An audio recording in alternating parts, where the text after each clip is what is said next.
देश की सबसे बड़ी अदालत ने आज चुनाव आयोग को सबसे बड़ा सर्टिफिकेट दे दिया।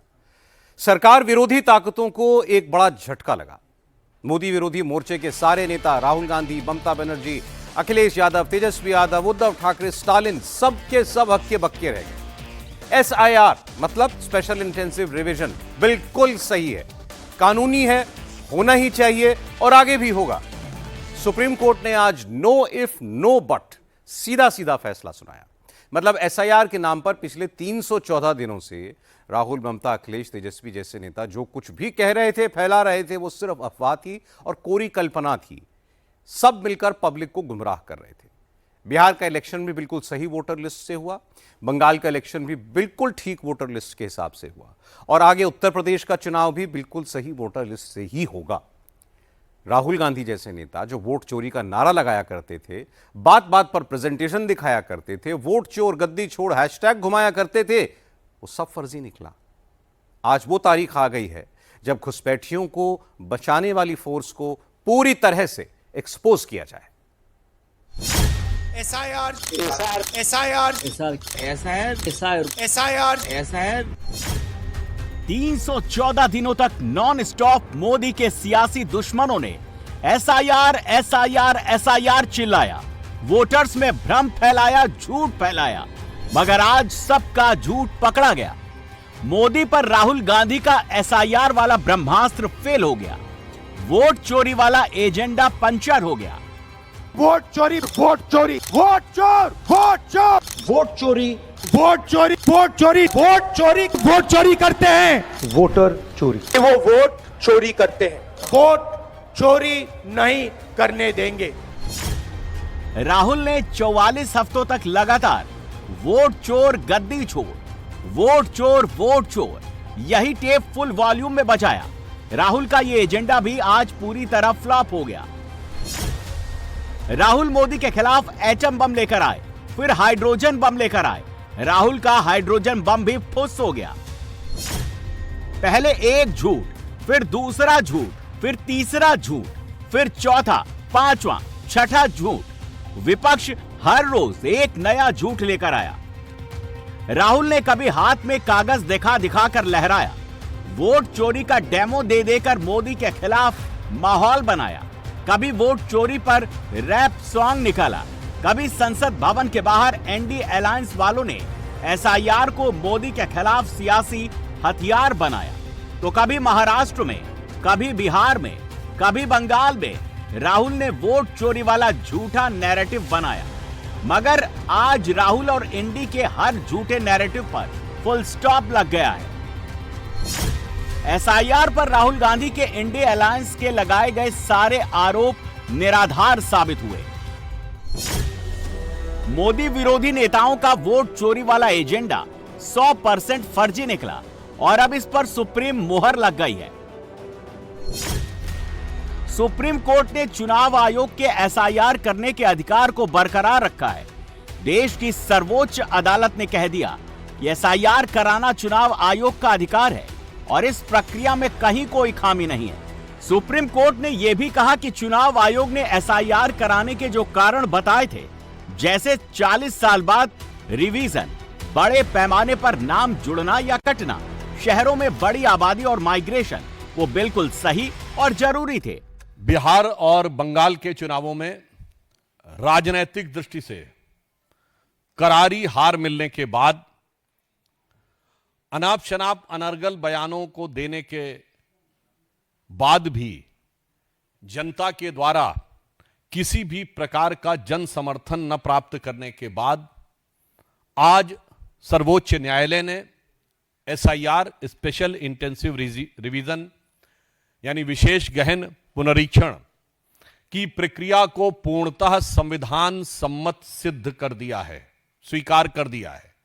मुझे लगता है कि राजनीतिक पराजय के बाद और देश में अराजकता, अव्यवस्था उत्पन्न करने की नैतिक पराजय के बाद अब यह विपक्ष और विशेषकर कांग्रेस पार्टी की संवैधानिक धरातल पर भी यह पराजय हुई है। कांग्रेस की एक पूर्ण पराजय है जो नैतिक, राजनैतिक और संवैधानिक तीनों आयामों पर कांग्रेस और विपक्ष ध्वस्त हो गया है। इंडी गठबंधन जो सनातन धर्म विध्वंसक और घुसपैठिया संरक्षक है, उसका वास्तविक चरित्र आज उठकर सामने आ गया है। आज विपक्षी दल और मुख्य विपक्षी दल, विशेषकर कांग्रेस पार्टी, उसका करार चीन में है, परिवार इटली में है, विचार का केंद्र इंग्लैंड में है, यूरोप में, और दुष्प्रचार का केंद्र अमेरिकी संस्थानों में है, और वोटरों के तार बांग्लादेश से जुड़े हैं। मैं पुनः यह कह रहा हूं, करार के तार चीन से जुड़े हैं, विचारों के तार यूरोप से जुड़े हैं, दुष्प्रचार के तार अमेरिका से जुड़े हैं, परिवार के तार इटली से जुड़े हैं, और वोटरों के तार बांग्लादेश से जुड़े हैं। मुझे लगता है अब उनका यह असली चरित्र का चोला उतर गया है और वह पूरा चरित्र जनता के सामने तार तार हो गया है। एसआईआर पर सुप्रीम कोर्ट का फैसला आने के बाद राहुल, ममता, अखिलेश, तेजस्वी, उद्धव, स्टालिन, केजरीवाल सबकी टाइमलाइन पर सन्नाटा पसरा है। ऐसा लग रहा है जैसे पूरे इंडिया अलायंस के खेमे में मातम का माहौल है, और ऐसा इसलिए है क्योंकि कागज नहीं दिखाएंगे गैंग को करारा झटका लगा है। अमेरिका की फ्रीडम हाउस जैसी संस्था जिसने एसआईआर के मुद्दे पर भारत के विपक्ष की लाइन बोली, स्वीडन की वीडेम इंस्टीट्यूट जिसने भारत को चुनावी तानाशाह कहा था, उसने एसआईआर की प्रक्रिया को लोकतंत्र का कमजोर होना बताया। ह्यूमन राइट्स वॉच नाम की संस्था ने एसआईआर को गरीब, माइग्रेंट और मुसलमानों पर दबाव बनाने वाला प्लान बताया। एमनेस्टी इंटरनेशनल ने एसआईआर को लोकतंत्र और मानवाधिकार पर हमला बताया। इन तमाम विदेशी ताकतों को एसआईआर और वोट चोरी के बहाने मोदी विरोधी टॉनिक भी राहुल गांधी ही दे रहे थे। राहुल गांधी दिसंबर 2025 में जर्मनी के बर्लिन पहुंचे तो वहां भी भारत की चुनावी प्रक्रिया पर, चुनाव आयोग पर हमला बोला, वोट चोरी वाला झूठ फैलाया। मगर अब राहुल गांधी के हर झूठ की पोल खुल गई है। सुप्रीम कोर्ट ने एसआईआर को ग्रीन सिग्नल दे दिया है। कुछ राजनीतिक पार्टियां और कुछ पिटे हुए पॉलिटिकल जो प्राणी हैं, पिटे हुए पॉलिटिकल प्राणियों के पिट्ठू हैं, वो इसको लेकर के जिस तरह का समाज के अंदर भय भ्रम का भंवरजाल फैलाने की कोशिश करते हैं, समाज के एक बड़े वर्ग में एक काल्पनिक और कम्युनल कन्फ्यूजन क्रिएट करने की कोशिश करते हैं, उसको बार बार जनता जनादेश के जरिए संदेश देती है और कोर्ट संदेश देता है। लेकिन अफसोस की बात है, ये तो जो है इस तरह के क्रिमिनल कॉन्स्पिरेसी के हिस्ट्री शीटर लोग हैं, इस तरह की कम्युनल कॉन्स्पिरेसी के हिस्ट्री शीटर लोग हैं। आपको ध्यान होगा, जो भी है, चाहे सीए हो, आपने देखा होगा, इन्होंने जो है कह दिया कि साहब एक बड़े वर्ग की जो है नागरिकता खत्म हो जाएगी। फिर एसआईआर को लेकर के बिहार में से लेकर के और बंगाल तक जो है वो हंगामा, हाहाकार, हुड़दंग करते हुए दिखाई पड़े। लेकिन क्या हुआ, जनता ने जो है इनकी इस धूर्तापूर्ण धुन को धूल धूसरित किया। मेरी तो यही उनसे कहना है, भैया कुछ सकारात्मक सोचो। इस तरह की नकारात्मकता करते रहोगे तो जनता आपको इस सियासी सुपड़े को साफ करती रहेगी। जहां तक राहुल गांधी जी और कांग्रेस पार्टी की बात करी, बड़ा दुर्भाग्यपूर्ण है कि संसद में विपक्ष के नेता होते हुए भी राहुल गांधी जी अक्सर लोकतंत्र के ऊपर में गलत सवाल उठाते हैं। विदेश में जाकर कहेंगे भारत में लोकतंत्र जो है वो खतरे में है, अमेरिका क्या कर रहा है, यूरोप क्या कर रहा है, इससे क्या लोकतंत्र मजबूत होता है। उनके कोई नेता पाकिस्तान में जाकर कह देंगे कि इनको हटाइए, हमको लाइए, कैसे लोकतंत्र मजबूत होता है। तो मुझे लगता है कि अब जब इस पे चुनाव आयोग की भूमिका पे, स्पेशल इंटेंसिव ड्राइव के ऊपर में सुप्रीम कोर्ट ने एक निर्णय दिया है, तो मैं आशा करूंगा कि अब जो है लोकतंत्र को मजबूत करने में वो भी अपना कदम उठाए। लेकिन हमारे यहाँ कुछ हैं संविधान ज्ञाता, संविधान विद्य, जो अपनी बुद्धि को संविधान से ज्यादा मानते हैं। ऐसे ही लोग एसआईआर के खिलाफ थे। राहुल गांधी जी, पूरी की पूरी कांग्रेस पार्टी, टीएमसी, ममता बनर्जी, तेजस्वी यादव, अखिलेश यादव, ये लोग हैं अपने आप को संविधान से ऊपर समझते हैं।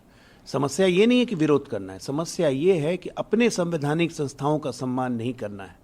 इलेक्शन कमीशन को कितनी गालियां दी गई हैं पिछले 6 महीने में, बिक गया है, दलाल है, फलाना है, ढिमकाना है, नागरिकों के नाम काट दिए। अरे घुसपैठियों को नागरिक बना रहे हो, इस देश की संप्रभुता के साथ आप मजाक कर रहे हैं। आज सुप्रीम कोर्ट ने जवाब दिया और इनको करारा जवाब मिला है। पहले तो बता रहे थे धांधली हो रही है, फिर कहीं ईवीएम खराब है, उसके बाद कहीं एसआईआर से वोट काटे जा रहे हैं। अब सुप्रीम कोर्ट ने भी मुहर लगा दी, अब तो कोई ना कोई बहाना और ढूंढेंगे। अब क्या हो सकते हैं भाई, अब विरोधी के ढूंढे के जमाना, बहुत कुछ ढूंढ सकते हैं, कुछ भी कह सकते हैं। एसआईआर का जो मुद्दा विपक्ष ने बनाया और कुछ लोग सुप्रीम कोर्ट में भी गए, इन्होंने चैलेंज किया, कभी बहाना लिया कि समय ठीक नहीं है, कभी कहा कि इसका आधार कोई चुनावी है। ऐसा कुछ भी नहीं, माननीय सुप्रीम कोर्ट ने सारी चीज़ें क्लियर की है। हम इस फैसले का स्वागत भी करते हैं और विपक्ष को ये कहना चाहते हैं कि आप एसआईआर को सब्जेक्टिव कैसे देख सकते हो जी। जब आप केरल में जीतते हो तब तो कहते हो एसआईआर ठीक है, और कहीं हारते हो तो कहते हो एसआईआर ठीक नहीं है। ये तो आपका दृष्टिकोण ही ठीक नहीं है ना। मुझे लगता है कि जिस तरह का डाउट क्रिएट करने का कोशिश किया गया लोगों के माइंड में, ये जितने लोग ये काम कर रहे थे विपक्ष के, वो सारे इंस्टीट्यूशन को ख़त्म कर देना चाहता है। और एक मन में डाउट लोगों के कि जो हो रहा है वहाँ आपका नाम काट देगा, गलत तरीके से हो रहा है। इनके पास कोई मुद्दा नहीं बचा है। जिस टाइप से इलेक्शन कमीशन के ऊपर डाउट, जो एक्सरसाइज चल रहा है उस पर डाउट, ईवीएम से वोटिंग होता है उस पर डाउट, ये सारे ये डाउट नहीं हो रहा है कि हम खुद क्या कर रहे हैं, उसको देख के जनता को डाउट है मेरे बारे में, जो हमको वोट नहीं दे रहा है। राहुल गांधी की ये पहली हार नहीं है। मोदी के खिलाफ राहुल ने जब जब झूठा दुष्प्रचार किया तब तब राहुल ने मुंह की खाई है। 12 साल में राहुल ने मोदी के खिलाफ जितने भी मुद्दे उठाए वो सारे मुद्दे फ्लॉप साबित हुए और इसकी लंबी चौड़ी लिस्ट है। कांग्रेस ने मोदी पर रफाल घोटाले का आरोप लगाया, कांग्रेस नाकाम रही। कांग्रेस ने मोदी पर नोटबंदी का हमला किया, वो यहां भी नाकाम रही। कांग्रेस ने मोदी पर पेगासस से जासूसी वाला हमला किया, उसने यहां भी मुंह की खाई। कांग्रेस ने मोदी पर सेंट्रल विस्टा का हमला किया, यहां भी नाकामी ही मिली। इसके बाद कांग्रेस ने मोदी पर वोट चोरी का हमला किया, कांग्रेस को यहां भी नाकामी हाथ लगी। इसके बाद कांग्रेस और विपक्ष ने मोदी पर हमला करने और नाकामियों को छिपाने का एक दूसरा रास्ता ढूंढा। एसआईआर के बहाने झूठ फैलाना शुरू किया, लेकिन वोटर्स ने विपक्ष के एजेंडे को पूरी तरह रिजेक्ट कर दिया। राहुल बस वोट चोरी का फर्जी नैरेटिव बनाते रहे।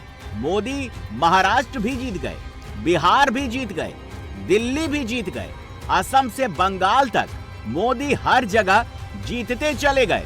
राहुल नॉन स्टॉप हारते चले गए। और अब एसआईआर पर सुप्रीम कोर्ट ने विपक्ष की ओर से फैलाए जा रहे झूठ पर आखिरी कील ठोक दी है। सुप्रीम कोर्ट के फैसले के बाद राहुल कैमरे पर तो नजर आए, लेकिन कुछ कहने की हिम्मत नहीं जुटा पाए। यानी एक फैसले से मोदी विरोधी गुट का पूरा एजेंडा ध्वस्त हो गया। मोदी के बाकी दुश्मनों ने कैमरे पर आकर रोना धोना शुरू कर दिया। एसआईआर होता था 4 साल में, ज्ञानेश कुमार की तरह मुख्य चुनाव आयुक्त की तरफ 4 महीने, 5 महीने, 6 महीने में चुनाव के ठीक पहले बिहार में, बंगाल में, उत्तर प्रदेश में हो ही नहीं सकता। ये हमारा मुद्दा है। जहां तक सवाल इस जजमेंट का, हमारी नैतिक जीत हुई है कि उन क्वेश्चन पे, उन सवालों पे अभी भी खामोश है सरकार और न्यायपालिका। इलेक्शन कमीशन के अधिकार में है या नहीं, इस पर तो सवाल ही नहीं था। सवाल था ये जो ब्लेटेंट एक्सक्लूजन का मामला है, उस पर अभी भी कुछ साफ नहीं दिखा। क्या कहा जाए, सर्वोच्च न्यायालय से आया है, एक बार विपक्ष की पास सारी पार्टियां बैठेंगी और उसके बाद देखेंगे कि क्या हम न्यायालय से कुछ अन्य पहलुओं पे अलग से निर्देश की गुंजाइश देखते हैं। एसआईआर तो वैध थी, एसआईआर का दुरुपयोग हो रहा है। एसआईआर पहली बार नहीं हो रही है। एसआईआर का जो दुरुपयोग हो रहा है कि आप वोटर लिस्ट को विलोपित कर करके और उसे आप अपील के अंदर पेंडिंग कर देते हो। मतलब ये धींगा मस्ती जो देश में चल रही है, ये बंद होनी चाहिए। हम इसके हक में हैं कि बिल्कुल 100% किसी विदेशी का नाम वोटर लिस्ट में नहीं होना चाहिए, किसी घुसपैठिए का नाम वोटर लिस्ट में नहीं होना चाहिए। ये जो नैरेटिव देश में बनाया जाता है झूठा और फर्जी, हम इसके खिलाफ हैं। और इलेक्शन कमीशन को इतनी ताकत अगर रखनी है तो फिर सर्टिफिकेट भी इलेक्शन कमीशन ही दे दे सबके, बिना चुनाव के। फिर चुनाव के मायने क्या रह जाएंगे? हाँ तोता है, नहीं, बीजेपी का सुप्रीम कोर्ट ने कहा कि एसआईआर संवैधानिक नहीं है, तो हम भी कह रहे हैं एसआईआर संवैधानिक नहीं है। भाई उस दुरुपयोग के ऊपर एक्शन की बात कर रहे हैं हम तो। मोदी विरोधियों की यह पीड़ा अभी खत्म नहीं होने वाली है। आने वाले दिनों में पीड़ा और ज्यादा बढ़ने वाली है और उस पीड़ा की वजह बनेगी high level committee on demographic change. सवाल है यह कमेटी क्या और कैसे करेगी। इस कमेटी का मेन एजेंडा देश में जनसंख्या के असामान्य बदलाव को समझना है, यानी कहां कहां आबादी बहुत तेजी से बदल रही है। आबादी बढ़ने की अहम वजह अवैध घुसपैठ है या कुछ और, इसकी जांच करेगी। कुछ इलाकों में किसी एक धर्म या समुदाय की संख्या असामान्य रूप से बढ़ रही है या घट रही है, यह कमेटी इसका भी पता लगाएगी। उदाहरण के तौर पर मान लीजिए कि असम या बंगाल के किसी जिले में किसी एक समुदाय की आबादी बहुत तेजी से बढ़ गई, जबकि आसपास के इलाकों में नहीं बढ़ी, तो यह कमेटी इस बात की जांच करेगी ये सामान्य वजहों से हुआ या अवैध घुसपैठ की वजह से। अगर आबादी अवैध घुसपैठ की वजह से बढ़ी है तो अवैध घुसपैठियों को आसानी से पहचानने, पकड़ने और देश के बाहर भेजने का तरीका भी यही कमेटी बताएगी। और यह क्यों जरूरी है, इसे पीईडब्ल्यू रिसर्च की एक रिपोर्ट से समझिए। प्यू रिसर्च के मुताबिक साल 2050 तक भारत की मुस्लिम जनसंख्या इतनी बढ़ जाएगी कि वो दुनिया की सबसे बड़ी मुस्लिम आबादी वाला देश बन जाएगा। प्यू रिसर्च सेंटर की रिपोर्ट के मुताबिक साल 2050 तक भारत की कुल आबादी 166 करोड़ हो जाएगी, जिसमें हिंदुओं की आबादी 130 करोड़ और मुस्लिम आबादी 31 करोड़ रहने की संभावना है। उस वक्त तक दुनिया की कुल मुस्लिम आबादी में भारत का हिस्सा 11% होगा। प्यू रिसर्च की रिपोर्ट कहती है कि 1951 में भारत में मुस्लिम आबादी 9.8% थी, जो 2011 में बढ़कर 14.2% हो गई। 2001 से 2011 के बीच भारत की पॉपुलेशन ग्रोथ रेट में हिंदू की भागीदारी 16.8% थी, मुसलमानों की भागीदारी 24.7% थी। यानी इस पीरियड में भारत की कुल जनसंख्या 20 करोड़ बढ़ी, हिंदू 13.8 करोड़ बढ़े तो मुस्लिम 3.4 करोड़ बढ़े। अब प्यू रिसर्च का अनुमान है कि 2050 में भारत की कुल आबादी में हिंदू 77% रह जाएंगे, मुस्लिम 18% तक पहुंच जाएंगे। देश में मुसलमानों की वार्षिक वृद्धि दर यानी एनुअल ग्रोथ रेट अभी 1.7% से 2.2% के बीच है, जबकि हिंदुओं की वार्षिक वृद्धि दर 1.5% से 1.6% के आसपास है। यानी मुसलमानों की आबादी अभी भी हिंदुओं के मुकाबले बहुत तेजी से बढ़ रही है और इसकी एक बहुत बड़ी वजह अवैध घुसपैठिए ही हैं, जिनका जिक्र खुद अमित शाह कर चुके हैं। 10 अक्टूबर 2025 को अमित शाह ने कहा था कि 2011 की जनगणना के अनुसार असम में मुस्लिम आबादी की 10 साल की बढ़ोतरी 29% रही, जो बिना घुसपैठ के संभव नहीं है। इसी तरह शाह ने यह भी कहा था कि पश्चिम बंगाल में मुस्लिम आबादी की 10 साल की बढ़ोतरी 40% से ऊपर पहुंच गई और कुछ जिलों में तो 70% तक हो गई। 15 अगस्त 2025 को मोदी खुद लाल किले की प्राचीर से कह चुके हैं कि देश की डेमोग्राफी बदलने की सोची समझी साजिश रची जा रही है और साजिश रचने वाले कोई और नहीं, मोदी के सियासी विरोधी ही हैं, जो वोट बैंक के चक्कर में घुसपैठियों को देश के अंदर दाखिल होने का फ्री पास बांटते आए हैं। बंगाल इसका प्राइम एग्जाम्पल है, जहां बीजेपी की सरकार आने के बाद घुसपैठिए न सिर्फ भागते नजर आए, बल्कि कैमरे पर यह तक कबूल कर रहे हैं कि टीएमसी की सरकार ने उन्हें राशन, पानी, आधार कार्ड, वोटर आईडी कार्ड सब दिया, बदले में टीएमसी को ही वोट देने को कहा। आपके पास वोटर कार्ड, आधार कार्ड, पैन कार्ड है? सब है तो मेरे घर पे। तो आप कहाँ पे पैदा हुए? ये मैं बांग्लादेश में। अच्छा। मैं मम्मी इधर आया नहीं, वो पापा इधर है। वोट डाले हो कभी आप? वोट दिया 3 बार को। 3 बार वोट दिया? अच्छा, तो कहाँ पर वोट दिए थे आप?